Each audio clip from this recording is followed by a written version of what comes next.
अब इसको ठंडा कर लेने के बाद हमने बड़े होल वाली एक छलनी से इसको छान लेना है। इस तरीके से किसी स्पैचुला से या किसी चम्मच से इसको हिला कर इसके अंदर से जितना भी पल्प है उसको हमने निकाल देना है, जितना भी शरबत है उसको हमने निकाल देना है। सिर्फ इस छलनी के ऊपर हमने बीज और जो इसका छिलका आलू बुखारे का हमने बॉयल करते हुए सेपरेट किया था वो हमने अलग कर देना है।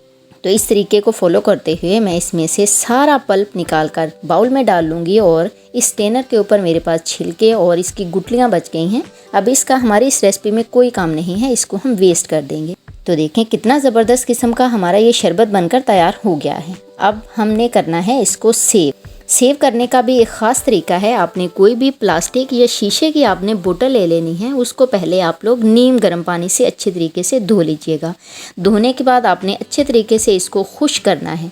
आप बोतल भी ले सकते हो, इसके अलावा आप कोई प्लास्टिक का या शीशे का जार का इस्तेमाल भी आप कर सकते हो। अगर आपके पास बोतल अवेलेबल नहीं है तो आपने इसके अंदर फिल करके इसको ढक्कन लगाकर फ्रिज में रख देना है। ये 1.5 से 2 महीने तक ख़राब नहीं होगा। जब भी आप इसको इस्तेमाल करेंगे ये बिल्कुल फ्रेश और तरोताज़ा ही मिलेगा।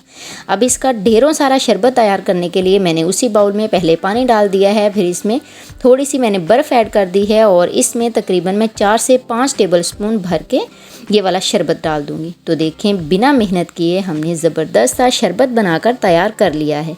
जब भी आपने इसको इस्तेमाल करना है यक ठंडे पानी में 1 गिलास के लिए 1 चम्मच ही काफ़ी होगा। तो यहाँ पर मैं आपको याद करवाती चलूँ कि अगर आपको ज़रा सी भी मेरी वीडियो पसंद आ रही है तो लाइक के बटन को ज़रूर प्रेस करें और अगर चैनल पर नए हैं तो इसको सब्सक्राइब भी ज़रूर कर दिया करें। आपके सब्सक्राइब करने का, आपके लाइक करने का आप लोगों का तो कुछ नहीं जाएगा, लेकिन हमारी हौसला अफजाई हो जाती है कि हम लोग अच्छा काम कर रहे हैं और आप लोग इसको पसंद भी कर रहे हैं।